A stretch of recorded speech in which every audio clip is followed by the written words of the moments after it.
Hai guys, sebelumnya kenalin nama aku Sheryl. Di video kali ini aku mau berbagi cerita ke kalian dan ngobrol santai dengan kalian.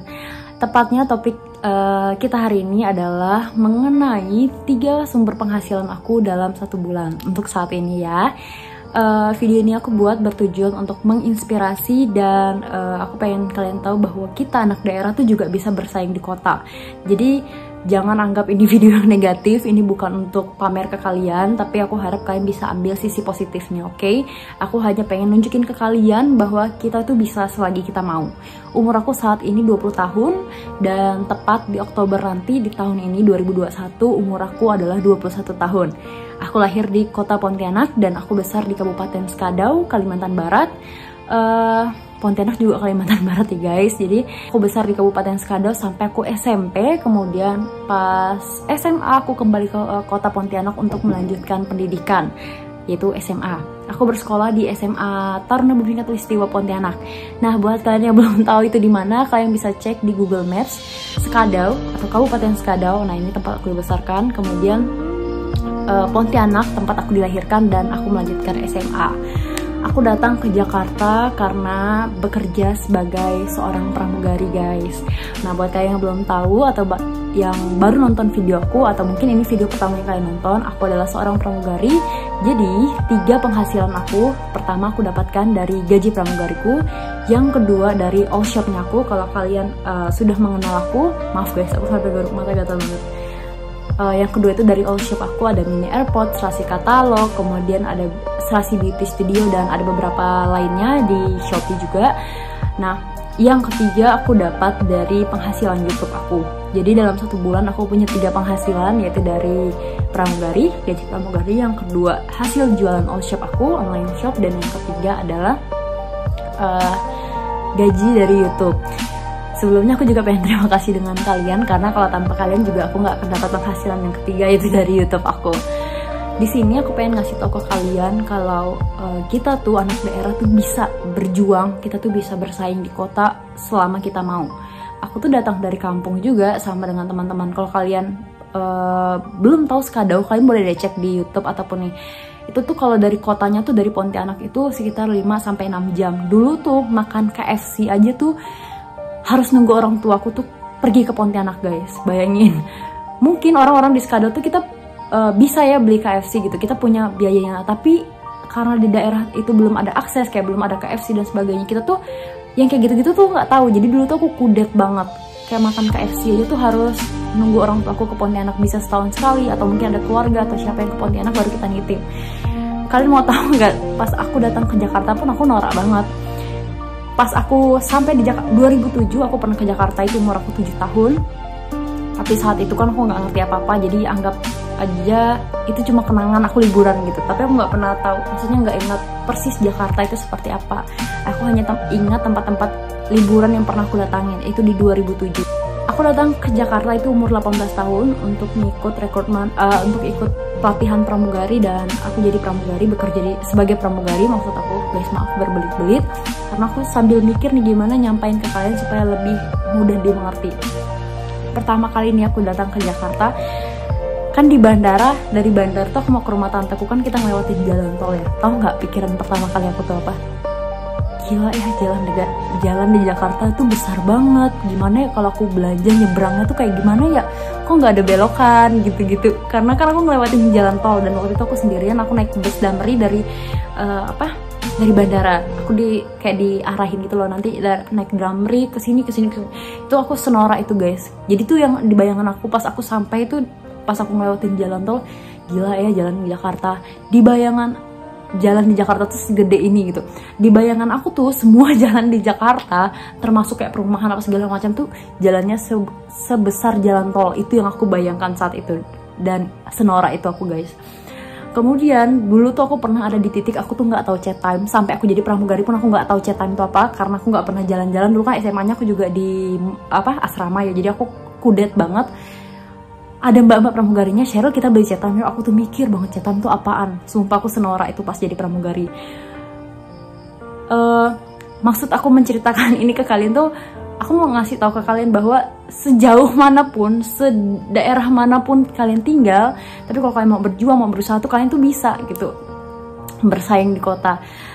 Kemudian aku akhirnya bekerja sebagai pramugari, dan aku banyak lah ya belajar saat aku jadi pramugari, belajar dari teman-teman aku yang di Jakarta, dikenalin apa yang namanya drive-thru. Aku tuh nggak tahu drive-thru.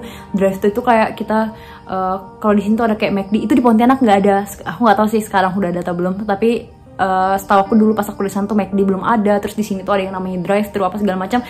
Dan aku tuh nggak pernah nyobain hal-hal seperti itu zaman dulu, guys. Pas aku datang ke Jakarta tuh kayak teman-teman aku, kita makannya drive-thru aja ya. Terus aku kayak, drive-thru tuh apa ya? Tapi aku tuh mungkin pas di awal-awal aku kadang-kadang malu ya. Tapi makin kesini aku tuh lebih bisa apa ya, nerima diri aku kalau ya aku nggak apa ya, aku manusia biasa dan aku nggak bisa mengetahui semua hal. Jadi waktu aku nggak tahu sesuatu, aku sekarang tuh lebih prefer untuk jujur ke temanku kayak, aduh aku nggak ngerti deh ini apaan ya. Aku bilang gitu kayak drive-thru tuh apa sih gitu. Jadi mereka juga baik kok menjelaskan ke aku, oh drive-thru tuh kalau kita beli makanan tuh pakai mobil, jadi kita nggak turun dari mobil gitu-gitu. Nah aku belajar dari teman-teman aku dan aku nggak pernah malu. Awalnya aku malu, tapi sekarang aku udah nggak malu lagi karena apa ya? Aku tuh justru bangga kayak aku dapat kesempatan yang sebelumnya belum pernah aku dapatkan. Kemudian tuh aku dulu pas awal-awal jadi pramugari tuh guys, aku takut banget kalau diajak makan ke restoran karena aku nggak pernah makan di restoran. Yang aku pikirkan tuh kayak, aduh aku harus makan makanan apa ya. Terus kadang kan di restoran kan makanannya tuh tulisannya Inggris ya. Waktu aku awal-awal jadi pramugari tuh aku senora itu. Sampai saat ini pun masih banyak hal yang aku tuh nggak pernah tahu guys. Maksudnya kadang-kadang tuh aku minder juga sama teman-teman, tapi makin kesini aku belajar lah sama teman-teman aku kayak ya berusaha untuk jujur kalau aku tuh nggak pernah loh hal-hal yang kayak gini. Akhirnya aku juga dapat teman-teman tuh yang support aku, yang gak pernah ngerendahin aku, justru mereka ngebimbing aku, mereka ngasih tahu aku gitu-gitu. Nah aku pengen ceritain ke kalian juga dulu tuh waktu aku training, aku kan udah mulai bikin video. Itu aku masih pakai HP Oppo. Terus sampai akhirnya aku beli kamera pertama aku di gaji 2 bulan pertama aku, kalau nggak salah aku nabung, aku beli kamera pertama aku. Pas kameranya kebeli pun aku nggak bisa ngedit. Kenapa? Karena aku nggak punya apa ya, alat untuk ngedit. Kayak laptop tuh aku punya tapi rusak, udah nggak nyala, sampai hari ini masih belum aku bisa ganti. Terus akhirnya kameranya nggak berfungsi, akhirnya tetap bikin video pakai HP Oppo. Ini aku menceritakan ke kalian perjuangan aku ya. Jadi kalau kalian mikir, ih Kak Sheryl tuh enak banget, kalau buat kalian yang hari ini berpikir enak jadi Kak Sheryl tuh beruntung banget apa segala macam, enggak guys, aku nggak seberuntung itu. Tapi aku dibalik itu semua, dibalik yang kalian lihat hari ini tuh ada perjuangan yang panjang sekali yang mungkin selama ini nggak pernah aku ceritain ke kalian. Tapi kalian harus tahu supaya kalian nggak ngelihat sisi enaknya aku aja. Oke, balik dulu tuh aku ngedit, aku bikin video tuh pakai HP Oppo. Banyak yang ngomongin apa sih ini pramugari alay banget apa segala macam. Sampai akhirnya waktu itu aku nabung buat beli HP pertamaku, iPhone pertamaku. Nah saat aku mau beli iPhone ternyata Tuhan punya rencana lain. Aku sakit waktu itu di Juli 2019. Ya 2019 aku tuh hidung aku tuh sakit itu di awal-awal aku terbang. Ternyata guys, maaf kameranya mati. Nah itu waktu itu aku ketahuan polip di bagian hidung kanan dan kiri aku. Dari pertama aku check up tuh dokternya waktu itu menyarankan untuk operasi, tapi karena saat itu aku nggak punya biaya dan aku baru mulai terbang, akhirnya operasinya ditunda. Aku ambil di akhir tahun, aku daftar asuransi. Ternyata waktu itu perusahaan aku ngeluarin asuransi yang apa sih, berbayar ya, bukan BPJS. Cuma potongannya lebih kecil karena dia bekerja sama dengan perusahaan. Di akhir tahun itu aku di Desembernya tuh aku mau operasi hidung karena udah sakit banget, udah puncak banget, tapi ternyata dokternya libur karena Natal. Akhirnya operasi dilakukan di awal tahun 2020 di Januari tanggal 2 kalau nggak salah. Aku malam tahun baru tuh aku operasi hidung. Aku lupa kiri apa kanan duluan, terus jeda 2 bulan aku operasi di hidung sebelahnya lagi. Jadi di Januari dan Maret aku tuh operasi hidung. Nah semua biaya tabungan aku tuh aku pakai buat save backup operasi aku. Jadi rencana aku beli HP iPhone pertama aku tuh gagal karena aku operasi. Waktu itu aku menghabiskan biaya cukup banyak dan sebagiannya aku ketolong dengan asuransi. Setelah itu aku nabung lagi buat ngelanjutin mimpi aku punya HP iPhone pertama aku guys. Akhirnya aku setelah operasi kedua dan sisa tabungan aku masih ada, aku atur keuangan aku sampai dimana uangnya itu cukup untuk beli HP iPhone pertamaku. Dan syarat waktu itu aku bikin syarat ke diri aku sendiri, aku harus bisa beli iPhone itu secara cash karena aku nggak mau kredit. Kalau kredit tuh kan kalian tahu kan bunganya besar, aku nggak mau. Terus yang kedua yang aku syarat yang aku kasih ke diri aku, setelah aku beli iPhone ini aku harus tetap masih ada sisa tabungan. Nah itu kriteria untuk membeli iPhone ini guys. Ini adalah HP iPhone pertama aku, dan kalian tahu nggak, aku norak banget woy. Waktu aku terbang pertama kali pakai HP iPhone sampai di kantor, aku nggak tahu cara silentin HP iPhone. Itu kalau di samping ternyata tuh cara silent HP iPhone tuh ada di samping itu ada tombol. Nah itu senorak itu guys aku dulu. Dan masih banyak deh hal-hal norak lainnya yang pernah aku lakuin. Tapi dari semua cerita norak itu, aku tuh pengen ngasih tahu kalian kalau aku tuh sebangga itu sama diri aku sendiri. Kenapa? Karena dari hal-hal yang aku ceritakan tadi sampai hari ini kalau diingat tuh ada banyak perubahan yang meningkat.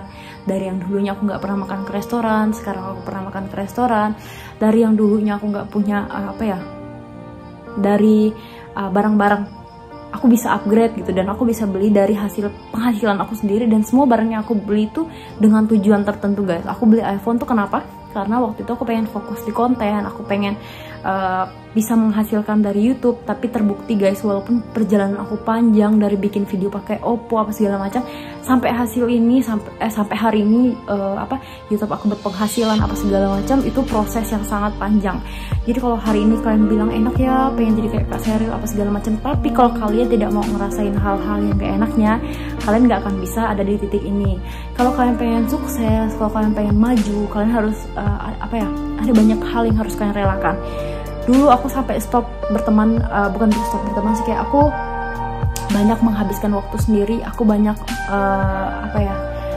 menahan emosi aku buat kayak teman-teman aku pergi ke mall, aku nggak ikut. Teman-teman aku beli baju, aku nggak beli baju. Kenapa? Karena saat itu aku tahu aku punya tujuan lain, aku punya prioritas lain. Dan sampai hari ini aku nggak pernah nyesal sih, kayak dulu kok aku nggak ikut mereka, kok aku nggak ini apa segala macam. Dan aku ngerasakan efek atau hasil baiknya, hasil kesabaran aku dulu aku tunda beli bajunya, aku tunda beli ini itunya. Tapi hari ini aku bisa dapatkan hal-hal lain, aku bisa dapatkan penghasilan aku yang selama ini aku tabung. YouTube aku yang dulu tuh aku ngabisin banyak banget uang untuk bikin konten, tapi dulu tuh aku nggak dapat uang sama sekali, tapi aku bikin aja. Dan sampai hari ini pun YouTube aku jadi berpenghasilan. Itu tuh satu proses yang panjang. Agak random sih ya topik pembicaraan kita hari ini, tapi aku cuma pengen cerita ke kalian kalau